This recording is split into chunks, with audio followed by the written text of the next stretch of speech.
Oke, selamat siang guys. Kali ini saya ada satu kiriman motor dari Bogor ya, dengan berbagai keluhan ya. Yang pertama ini keluhan dari mulai karburator, dan bisa dilihat dari karburatornya.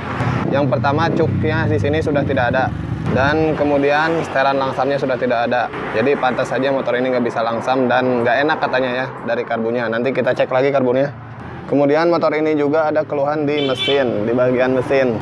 Jadi di mesinnya bunyinya sih masih tetap normal ya, masih halus. Tapi tenaganya sama sekali tidak ada. Bukan sama sekali ya, masih bisa jalan tapi gak enak banget pokoknya. Dan kita lihat di bagian knalpot. Nah ini jadi sudah jelas ya, bahwa motor ini sudah pasti ngebul, biarpun tidak kelihatan. Maksudnya saya belum lihat yang penting ngebul atau enggak. Saya dapat memastikan motor ini ngebul karena di bagian knalpotnya ini basah ya, hitam basah. Nah ini sudah pasti ada oli yang terbakar. Kalau seperti ini sudah pasti ada oli yang terbakar ya. Jadi yang seharusnya oli ada di belakang piston, di bagian stang piston, tapi ini malah masuk ke ruang bakar dan terbakar, menyebabkan ngebul atau ngasap putih. Tuh basah ya. Jadi untuk mengetahui kondisi mesin motor dari luar, kita bisa lihat dari knalpotnya ya. Yang pertama kita dengarkan bunyi dari mesinnya itu sendiri, apakah mesinnya kasar atau halus. Seperti contohnya di motor ini mesinnya halus ya, tapi ada masalah di mesin karena ini sudah pasti ngebul dan sudah pasti oli tekor terus. Nantinya pasti ngerembet kemana-mana, pasti rusak kemana-mana ya, kalau misalkan olinya sampai habis. Dan rencananya motor ini mau kita bore up ya. Jadi pemiliknya minta langsung di bore up saja, dinaikin katanya gitu. Jadi ini langsung kita bongkar saja ya, sekalian untuk mengetahui apa saja yang bermasalah di bagian mesinnya ya. Lanjut kita langsung buka bagian sini ya guys. Ini langsung dibuka saja. Dan memang kadang-kadang kondisi motor itu seperti ini ya. Jadi ngebul tapi suaranya tidak kasar. Dan bisa dilihat ya, untuk bagian di sini bagian dalam mesinnya pun bersih, bagus ya. Mungkin perawatannya bagus tuh, bersih, sangat bersih.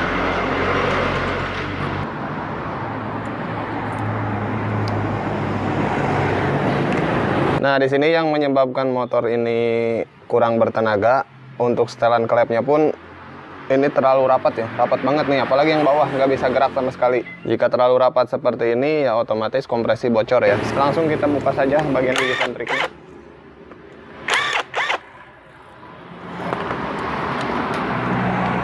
Langsung kita eksekusi aja ya guys. Ini sih kelihatannya motornya lumayan bagus perawatannya ya. Cuman karena memang waktunya rusak aja. Nah untuk karburatornya ini saya belum tahu ya ini diganti atau enggak, nanti kita cek dulu. Tapi yang bagus sih diganti ya, ini penturinya kalau nggak salah 22, kita ganti 24. Itu lebih bagus ya, karena ini akan dibuat 123 atau 125 cc lah, sekitar segitu ya. Kalau pakai 24 cocok. Ini kita langsung buka semua aja nih, seperti ini. Dan jangan lupa di sini ini penahan dekompresi ya. Jangan sampai hilang. Kalau hilang nanti motornya nggak bisa digas, berebet. Nah di sini ada lagi pinnya di dalam.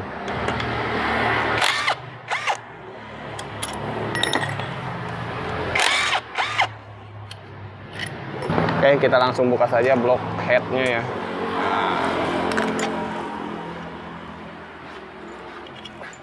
Nih guys, bisa kelihatan ya.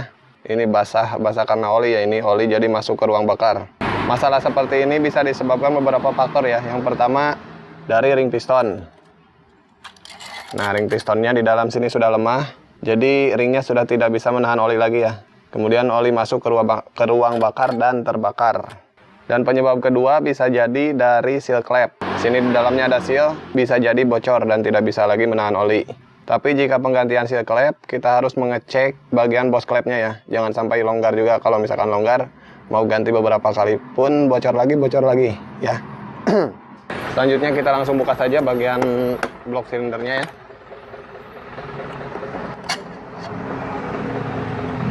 Nih guys, blok silindernya pun bagus ya, tidak ada baret sama sekali tuh. Masih ada sih baret-baret dikit, wajar. Ini baret-baret wajar di bagian belakang sini.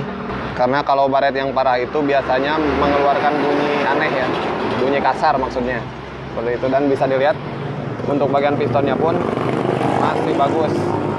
Ini karena ring piston, kita ukur saja langsung ring pistonnya. Nah, bisa dilihat guys, celah ring pistonnya ini sudah lebih dari 0,03 ya.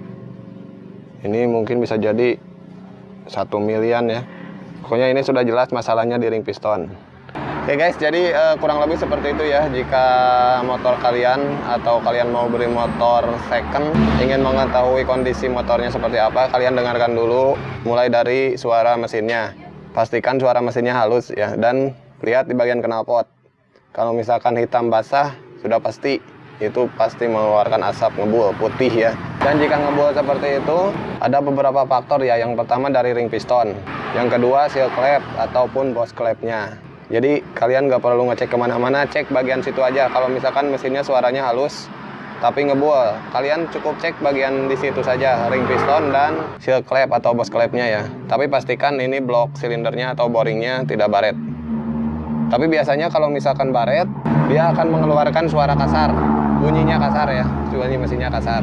Nah, untuk motor ini akan saya ukur-ukur dulu mau pakai piston berapa mili dan mau memakai noken as apa. Jadi untuk lebih lengkapnya saya akan upload di video selanjutnya. Untuk video kali ini sekian dulu ya. Terima kasih. Assalamualaikum warahmatullahi wabarakatuh.